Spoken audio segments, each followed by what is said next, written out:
හරි. ඕකේ.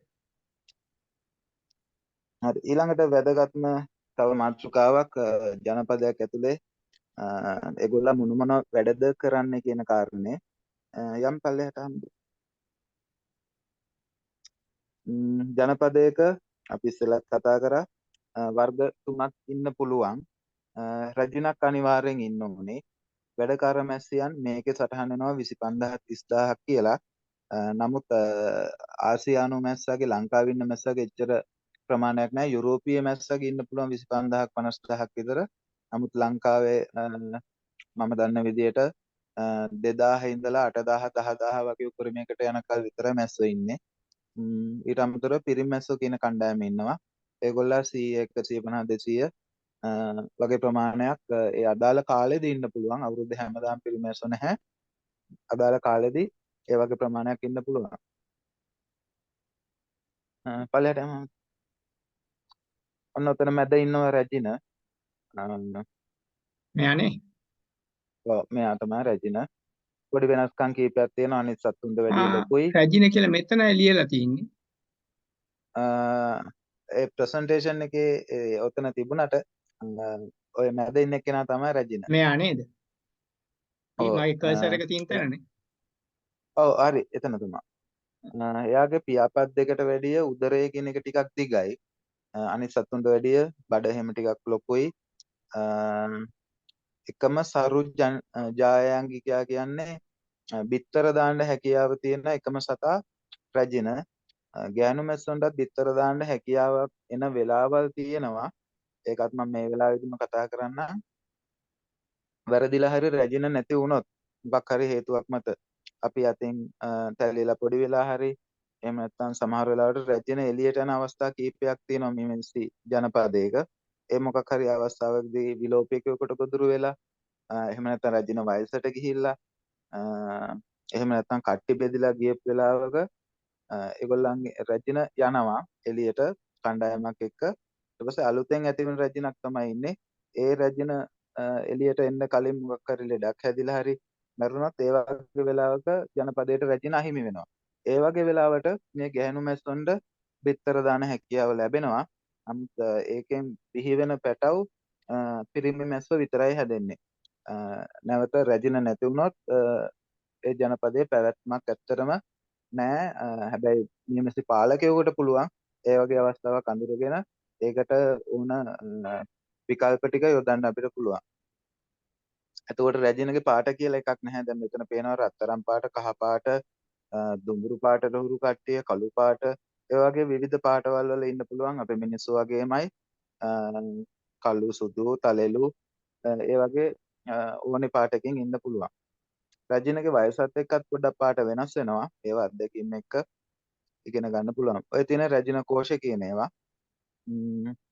ජනපදයක රැජින කෝෂ ඒ අදාළ කාලෙදී 2 ඉඳලා 10 12 15 වගේ දක්වා වුණත් කෝෂ හදන්න පුළුවන් ඒගොල්ලන්ට. ගොඩක් වෙලාවට මේ යටදාරේ තමයි රැජින කෝෂ ගහන්නේ. රටකජු ඇට එක වගේ හැඩයක් තියෙනවා. මේ තියෙන රැජින කෝෂ නේද? කෝෂ. පල්ලෙහාට යන ගමන් අපි හැමෝටම කතා කරමු. වැඩකාර මැස්සියන්ගේ කාර්යයන්. ඝනාවාසයේ ආරක්ෂාව මම හිතන හැමෝටම පැහැදිලි. රැජින රැක බලා ගැනීම. රැජිනට බෑ එළියට ගිහිලා කාලා බීලා එන්න වතුර ගන්න බෑ. රැජින කරන එකම දේ බිත්තර දාන එක විතරයි. වැඩකාර මැස්සියන් විසින් රැජිනට කෑම බීම දීලා පෝෂණය කරලා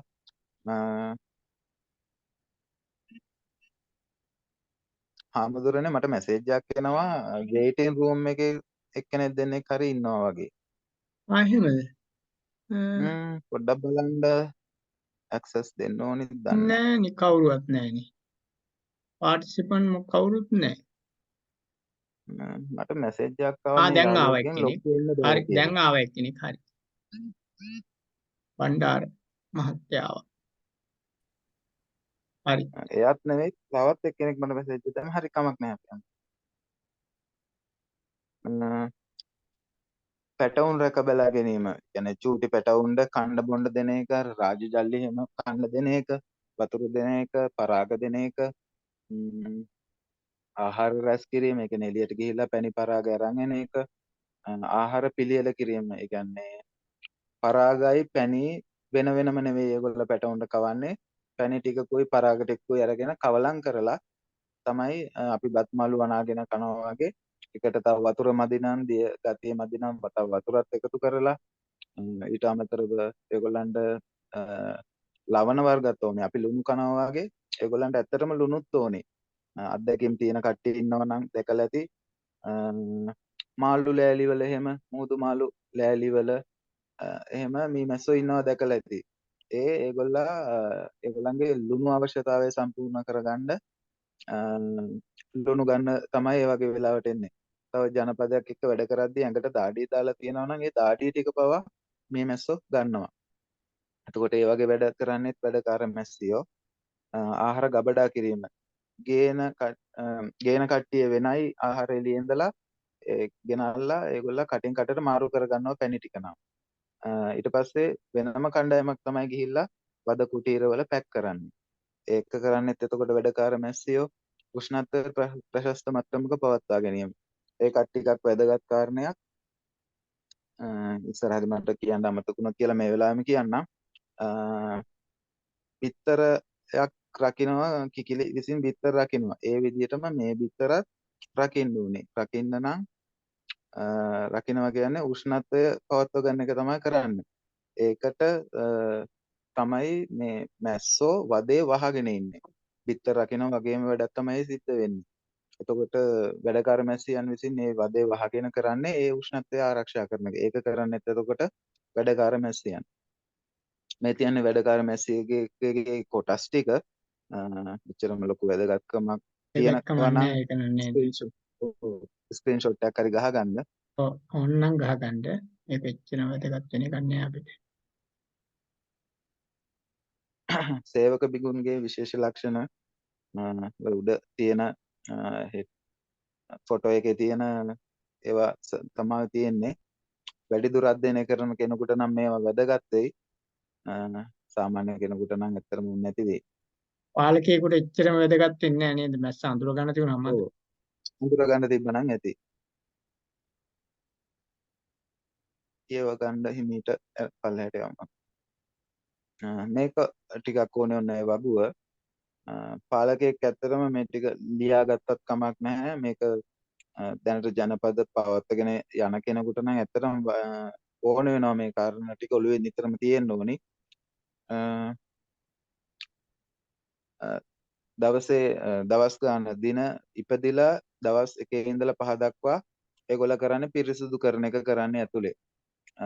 අපවිත්‍ර ද්‍රව්‍ය එළියට ගෙනල්ලා දාන එක, මැරිච්ච සත්තු එළියට ගෙනල්ලා දාන එක, ඉටි කෑලි තියෙනවා නම් එළියට ගෙනල්ලා දාන එක, විලෝපිකයෝ මොන හරි ඇවිල්ලා ඇතුළට ඇවිල්ලා මැරිලා ඉන්නවා නම් ඒගොල්ලෝ කෑලි කපලා කඩලා එළියට දාන එක. අපි වද ගැට ගහලා තියෙනවා නම් කෙහෙල් පට්ට වලින් වගේ දෙයකින් අලුතෙන් දාපු ජනපදයක ඒවා කපලා එළියට දාන එක කරන්නේ ඉපදිලා දින 1යි 5යි අතර කට්ටිය. දින 4යි 10යි කට්ටියට කියනවා අපි සේවා බිඳුන් කියලා.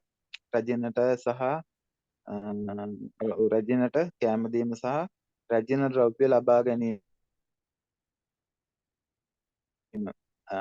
ඒ කියන්නේ මුළු ජනපදයේම වැඩ කරන්නේ රජිනගේ සුවඳ මත. ඒකට අපි කියනවා පෙරමුණ කියලා.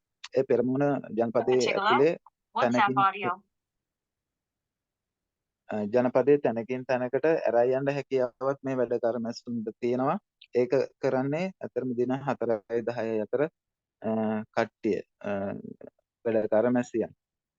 දින 5යි 20යි අතර කට්ටිය සාතු බිගුන් කියනවා. ඒගොල්ලෝ කරන්නේ කීටයන්ට කැම දෙන එක, කීටව පෝෂණය කරන එක. 7යි 14යි අතර කට්ටිය ඉටි බිගුන් කියනවා. ඉටි වද බැඳීම කියන කාරණේ කරන්නේ ඒගොල්ලෝ. හැම අවධියකම එතකොට මැස්සුන්ට බෑ ඉටි නිෂ්පාදනය කරන්න.